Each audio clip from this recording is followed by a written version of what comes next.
too much collateral damage.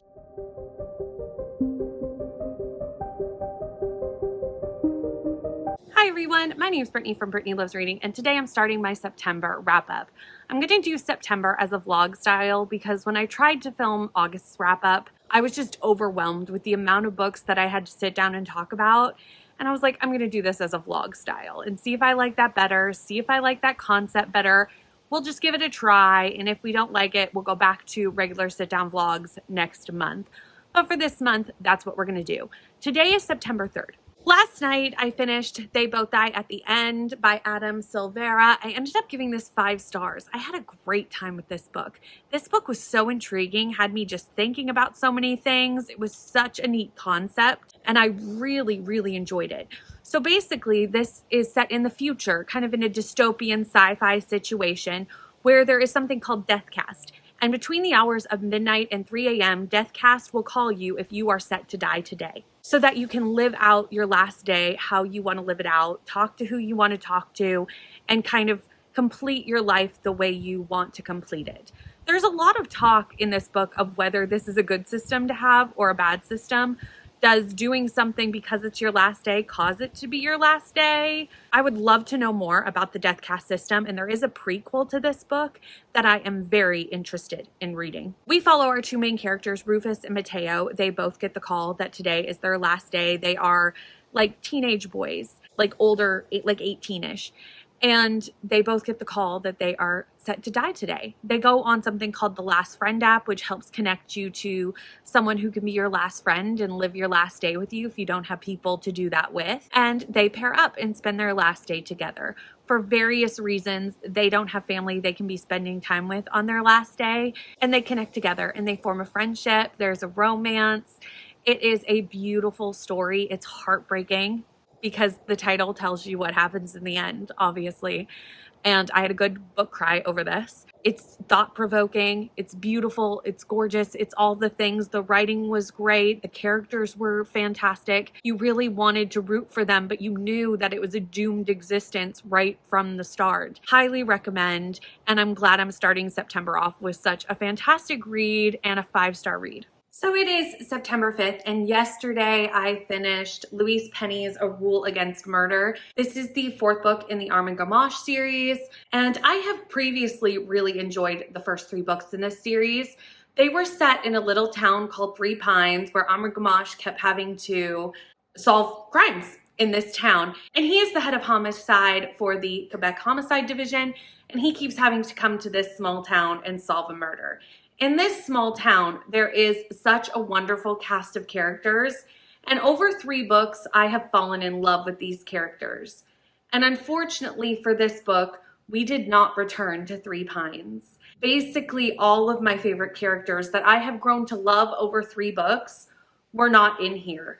And they were replaced with a very disappointing set of characters as replacements. This follows a murder at a family reunion at a hotel. Armin Gamache is also staying at the hotel with his wife, and the family is there to unveil like a statue in honor of their father.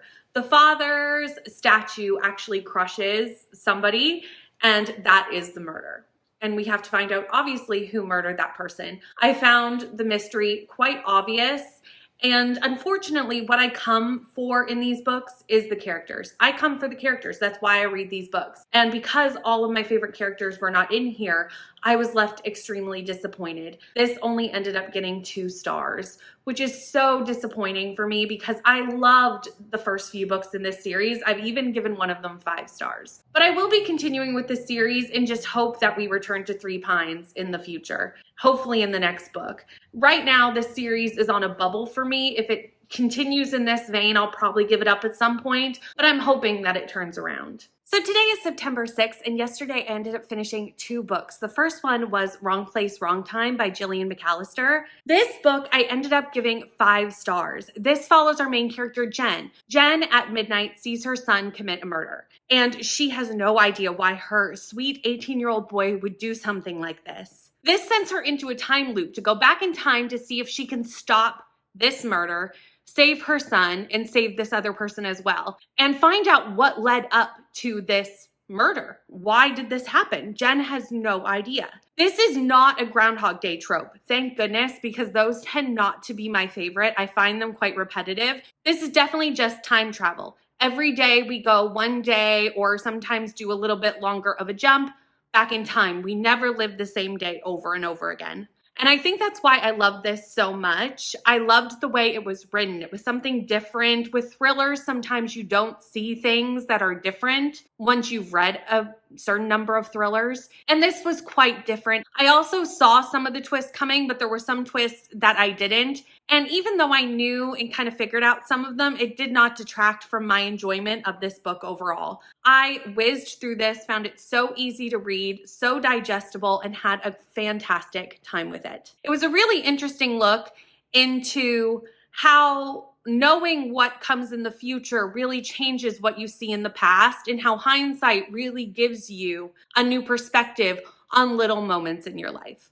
The other book I finished was Free Me by Ashley and Roztek. This is the fourth and final book in the Witsec series. I love this series. It was a really good wrap up. We kind of dotted all the I's, crossed all the T's in this series. I got to spend some time with some of my favorite characters, Shiloh and the Stone brothers. Obviously, I can't go into too much detail about this book specifically because it would spoil the previous books. But in the first book, Shiloh has been a witness to a horrendous crime that involved her family and is now in witness protection. She moves into a house next door to the Stone brothers and gets to know the Stone brothers a little bit better. It is a reverse harem, and there is a thriller aspect to this as well with the Witsec part of this series. I did like how this wrapped up. It's not my favorite in the series. I think the third book is my favorite, but I did end up giving this one 4 stars. So it is September the 10th, and yesterday I finished Choosing Theo by Victoria Aveline. This is a book I actually started in August during the Amazing Readathon and never ended up finishing. So this weekend I decided to kind of finish some books that I'm currently reading, and this is the first one that I finished. I ended up giving this 3 stars. It was pretty solid, but there was a lot of time in the build up to the relationship, which made sense in the world, but even to me, it just felt a little slow going. But there is an overarching story that we got to know near the end of the book that I am interested in knowing more about. So I will be continuing with the series later on in the month. I'm going to be joining Meredith for the live show in about 2 weeks from now. So I needed to finish this anyway because I knew I was going to be joining Meredith for that. So this follows Jade. Jade is a human, and Jade has been kidnapped by aliens. The aliens that kidnap her have seemingly been ordered to kidnap her and bring her to a planet. She is left on this planet. She escapes from where she is being dropped off and just like runs into the forest of this planet. She is injured. Eventually she collapses and is found by kind of the governing agency of this planet. They realize that she has been abducted illegally. It is illegal to abduct humans, obviously. So they understand this, but they cannot return her to Earth because obviously she knows too much and she can't go back. This planet has a shortage of females, and they want her to get married and be married for the next year. And then she can decide to live on her own if she wants to. So she gets to pick her husband. They basically do like a lineup of alien men, like a police lineup where only she can see them, and through like a glass, and she gets to pick her husband that way. She obviously picks Theo, and we see their relationship and what happens with them through the book. So like I said, this weekend I am trying to finish some books that I'm in the middle of. So the next update should be from today. I'm very close to finishing 2 other books. So I'm hoping to finish them today and kind of get my currently reading down to at least a little bit smaller than it currently is. So today is September 11th, and I ended up finishing 2 books yesterday. The first one was Fourth Wing. I ended up starting Fourth Wing back in June, and then I ended up in the hospital with surgery and put Fourth Wing down and just never really had the desire to pick it back up. I just wasn't in the mental space to read Fourth Wing. And to be honest, I found the first bit of this book that I had read not super captivating. However, I think I put this down at the point where it actually got interesting. I think if I would have read one more chapter, I would have hastened to pick this up a little bit better. I did not meet the dragons prior to me putting the book down. So when I picked the book up, I immediately saw our character get matched with the dragon. And that was very interesting, and I really did find it intriguing. For the rest of this book, mostly, the ending started to drag a little bit for me at the end. A lot was happening in a very short period of time, and I kind of would have liked that stretched out a little bit, but I'm intrigued to know where the series is going. I'm not going to go into more depth than that because everyone on the internet knows what Fourth Wing is, but those are just kind of my overall thoughts and feelings. The other book I read was In These Hallowed Halls. It is a short story, dark academia anthology. I had the arc from NetGalley. This came out on September 12th, so tomorrow for me as of filming this, but by the time you see this, it will already be out. I had a really great time with this short story collection. There were thriller dark academia stories, horror dark academia stories, fantasy dark academia stories. Out of the 12, there was only 2 that really didn't interest me. The rest I thoroughly enjoyed.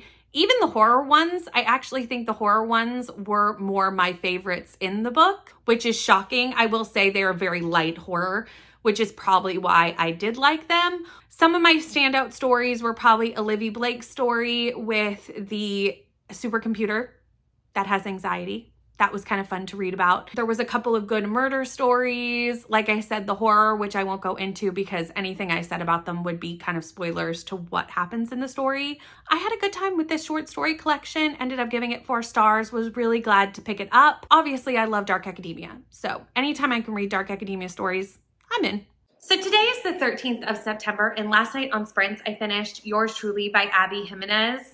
And I am so sad to say, but I ended up giving this 2 stars, which broke my heart because I gave Part of Your World 5 stars. One of the things that I loved about that book, though, was the communication in that book. It was one of my favorite parts of Part of Your World. And with this, it relied very heavily on miscommunication. This is a fake dating relationship between Brianna and Jacob. They are both doctors in an ER. Jacob needs a girlfriend because his brother is actually marrying his ex-girlfriend, and he wants a girlfriend so everyone knows that he has moved on. Brianna, who is a friend of his, says, I'll do it. At first, they're not getting along when they first meet in the book, but very quickly they become friends, and then they decide to fake date. The fake dating went on for a very, very long time with a lot of miscommunication.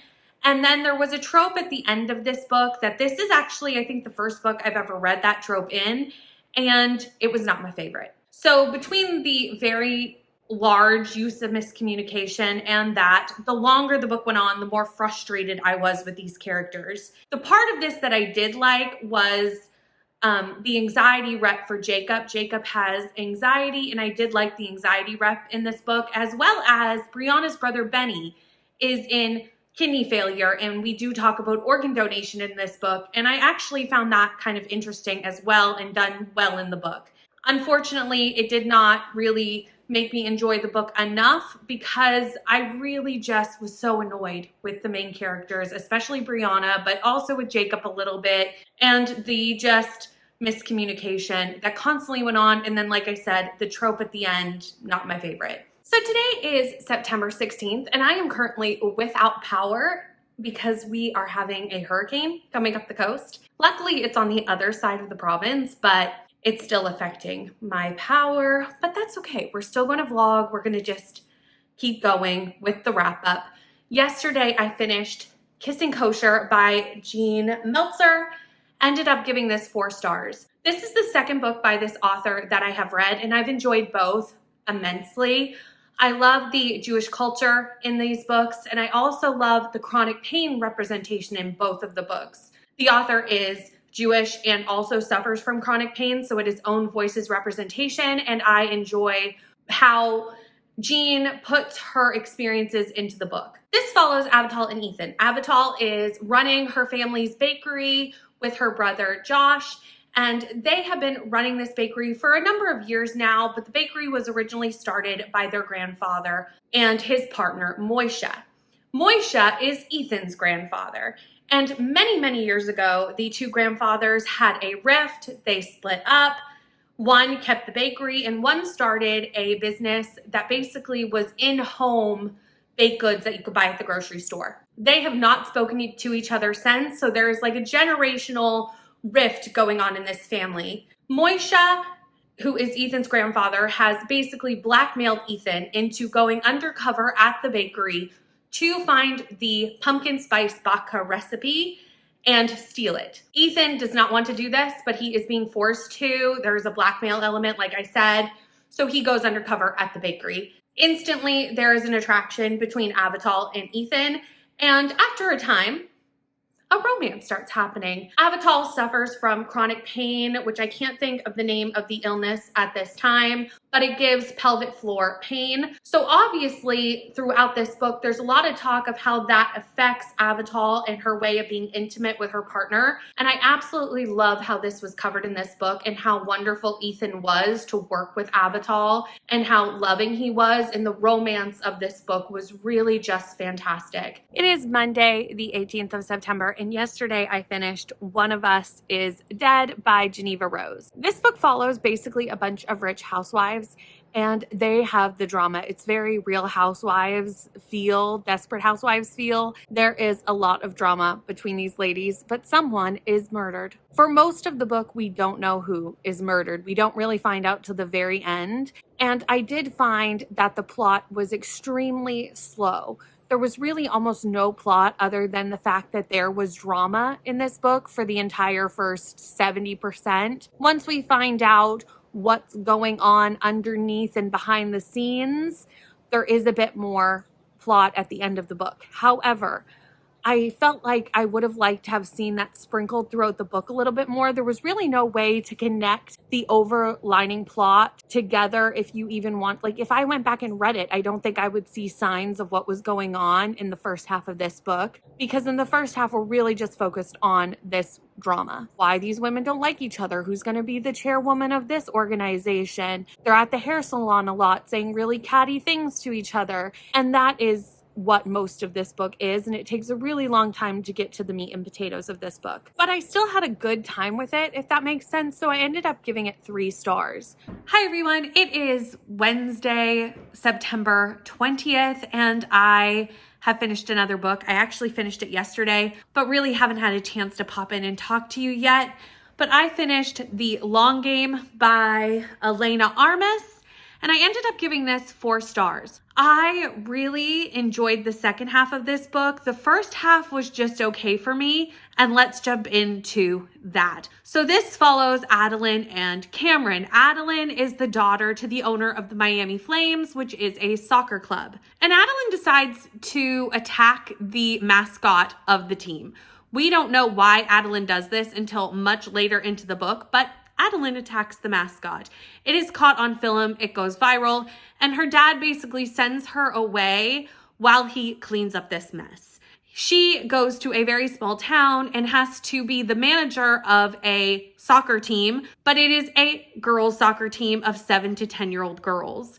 And when she gets there, they already have a coach, and she recognizes the coach pretty quickly, and it's Cameron, who used to be a professional goalie in professional soccer.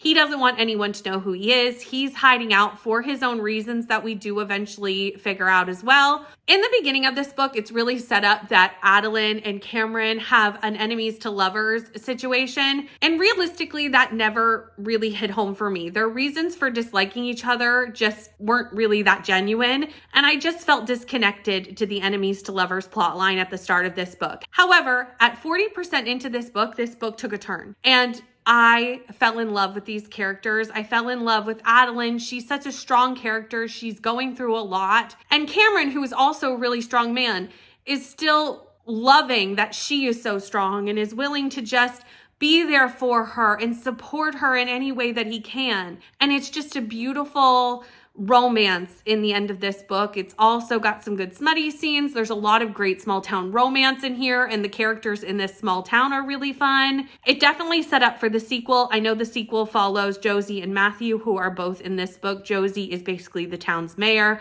Matthew is Adeline's best friend, and I'm very excited to read that sequel when it comes out because I did like both of those characters quite a bit. And that is how this ended up getting 4 stars. I would say the second half of this book was really 5-star feels for me. The first half was about a 3-star, so I just kind of averaged it out and gave it a 4.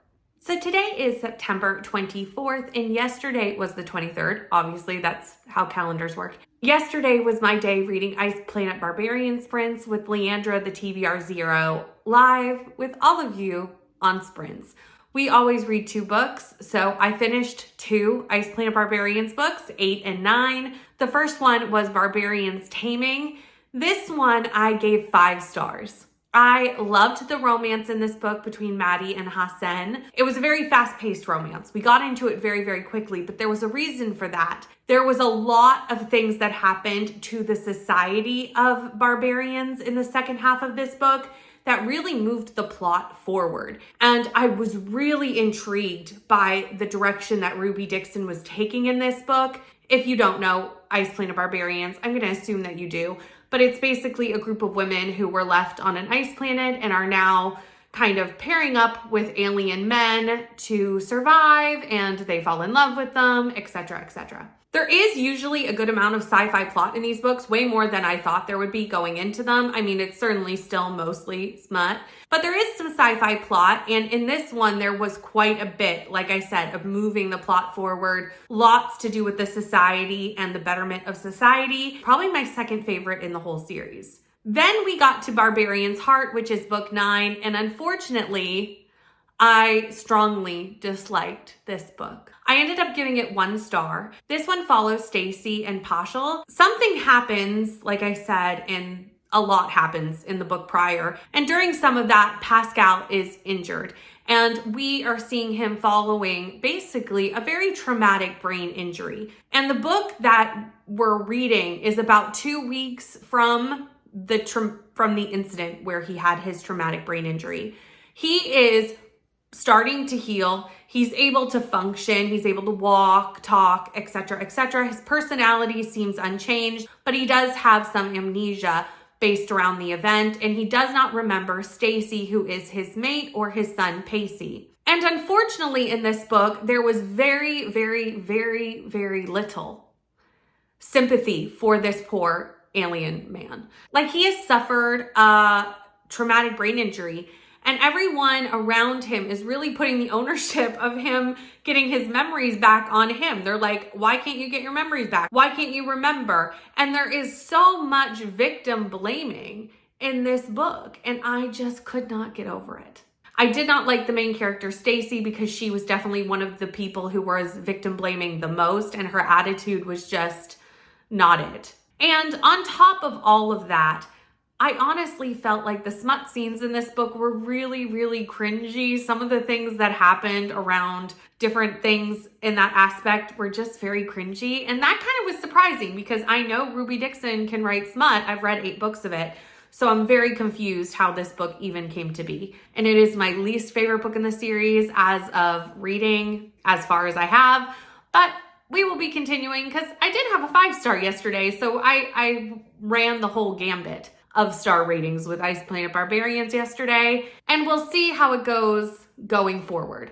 So it is Monday, September 25th, and yesterday I ended up finishing 2 books. Both of them I had started before yesterday, but I completed them yesterday. The first one was Brutal Prince by Sophie Lark. This is the first book in the Brutal Birthright series, and it follows Ada and Cal. So at the start of the book, Ada and her brothers are kind of infiltrating Cal's family's house for his sister's birthday party. They're not invited because they are on opposite sides of the mafia. One is part of the Irish mafia, one is part of the Italian mafia, and they have been enemies for a very long time. During that party, Ada gets herself into a little bit of situation. One of her brothers gets injured, and it's looking like it's going to start a mafia war between the 2 families. The 2 fathers decide we're not going to do that. So they decide to have a meeting and decide that they will marry off their 2 children to each other to create an alliance, Ada and Callum. These 2 do not like each other at first, and it is definitely an enemies to lovers mafia romance. It's a really interesting start to this series, and I ended up giving it 4 stars. The second book I read yesterday was Freeing Luca by Victoria Aveline. This is the second book in the Caucanian series,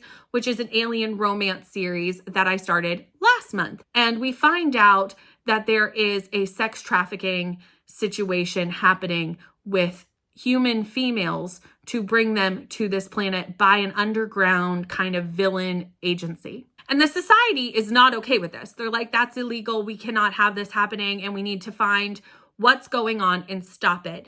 And the second book follows them kind of trying to stop it and freeing some of the other females. And we obviously find another coupling with Alice and Luca. That's all I'm going to say with this book, because a lot of the overarching plot would be spoilers. This is very different from another alien series that I read, which is Ice Planet Barbarians, because in this book, the aliens are very advanced. They're very much in the future of humans and are very much advanced in society and in technology and everything that they do. So that's really interesting to see, and to see the humans kind of trying to figure out what's going on in this society, how all the technology works, their food, their language, everything like that. It's an interesting thing. The overarching plot of trying to stop this crime syndicate, also really interesting. And I personally liked book 2 more than I liked the first book. So I actually ended up giving this 4 stars as well. So it is September 28th, and I actually finished this book a couple days ago, but haven't had a chance to come and wrap it up. And that is How to Kill Your Family by Bella Mackie.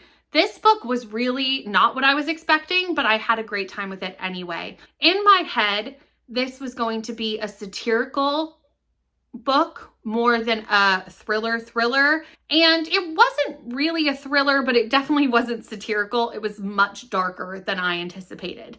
Anyway, in this book, we follow Grace. Grace's mother raised her as a single mother. Grace didn't really know who her father was, except that he was rich and didn't really want anything to do with her or her family. Grace's mother gets ill, and she reaches out to her father, Simon, and says, can you please take Grace so that when I die, she won't be alone? And he basically says, no way, my family can't know about her, and brushes her off. Grace, after her mother dies, decides that this family is not worth what they put into the world. They are rich, they're spoiled, they're very selfish, and to her that means they should not be existing, and she starts to systematically kill her family. When we meet Grace, Grace is in prison, not for killing her family, but for actually a murder she did not commit, and she is trying to get out of jail. But while she is in jail, she has decided to write a diary of her life and of her crimes and tell us the story of how she killed her family. There was a twist at the end, so it is a thriller, but it's thriller light. It definitely is more just following the serial killer as they describe what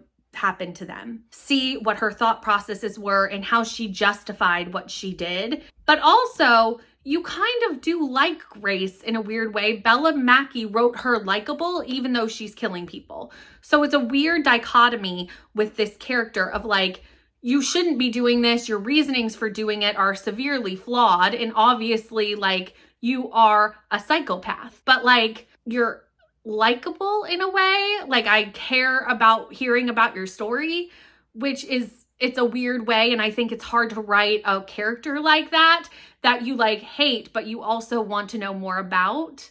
I don't know if that makes sense. Anyway. Bella Mackie did a good job with that. Anyway, I ended up giving this 4 stars, and it's almost the end of the month, and I still have a few books that I want to finish. So I need to go get reading, and we'll see how many more books I can finish in September. So it is September 29th. Where did September go? I have no idea. We're almost at the end of this vlog wrap up, my first one ever. So I hope you liked this format, but there will be a couple more books, fingers crossed, in this vlog. There's a couple more books I really would like to get done this month, but I have finished another one, and that is The Fiance Farce by Alexandre Bellefiore. I ended up giving this 4 stars. This follows Tansy and Gemma. Tansy is at her cousin's wedding. She has told her family that she is dating someone that she is not dating. It's actually a cover model on a book. Tansy works in a bookstore and saw the cover model when they were being pressed for a name of their girlfriend and ended up just using the name. Like I said, she's at the wedding when who walks in? But the cover model, Gemma. Gemma walks into the wedding because she is cousins to the groom. And obviously, Tansy's family is like, introduce us. So Tansy has to introduce them to someone she's never actually met. Gemma is a great sport about this, goes along, but ups the ante and says, actually, we're engaged. Because Gemma is in line to inherit the family's newspaper empire, but in her grandfather's will can only inherit if she is married. So she needs a fiance, Tansy needs a girlfriend, and it is a marriage of convenience. My favorite part of this book was definitely the communication in this book. If anything happened that normally in a book would be this like thing that the characters were internalized and it would become a conflict, these two characters went to each other immediately, talked it out, worked it out right away. Loved it. Fantastic. One thing that really stood out for me that was in romance, a lot of times miscommunication is used to create conflict in a romance book. And in this book, the conflict was not really between our two main characters. It was more Gemma's family who didn't want her to inherit the newspaper. And I loved seeing that way of putting conflict in romance. And I would love to see that be more common. I don't think we necessarily have to have this big third act breakup moment that doesn't make sense with miscommunication all the time in romance. And I appreciated the way the conflict was added to this book. Now I will say there was a third act breakup in this book, so don't get me wrong. It's not in there. But it is handled very well and very quickly, and there really is no miscommunication about it. It is more them communicating what they need and needing to figure that out for themselves. That's how we got to our 4-star rating with this, and I'm hoping to finish a couple more books today and tomorrow to finish up my September wrap-up. Well, it is October 1st, and remember those books that I said I wanted to finish in September? Well, I didn't. I still have about 100 pages in both of them to read, so they will be the first books I read in October, so you will see them in my October wrap-up. But we are done for September. In September, I ended up reading 17 books. My favorite book was Wrong Place, Wrong Time by Gillian McAllister. I really loved this thriller, had a great time with it. My least favorite was Barbarians Heart. It was my only 1-star rating of the month, so it is my least favorite. And that's how we're gonna end this wrap-up vlog. I hope you liked this style. I liked making it because I was reviewing the books in real time and I just had fresher ideas and the books were fresher in my mind than waiting till the end of the month and filming it as a sit-down video. So I think that's how I'm gonna continue to do my wrap-ups, just because I personally like making them that way. And I hope you like watching them that way as well. Let me know what you think of this format down below, and we'll see how many I can end up reading in October. Thank you so much for watching. Please like, comment, and subscribe, and I'll see you in the next one. Bye.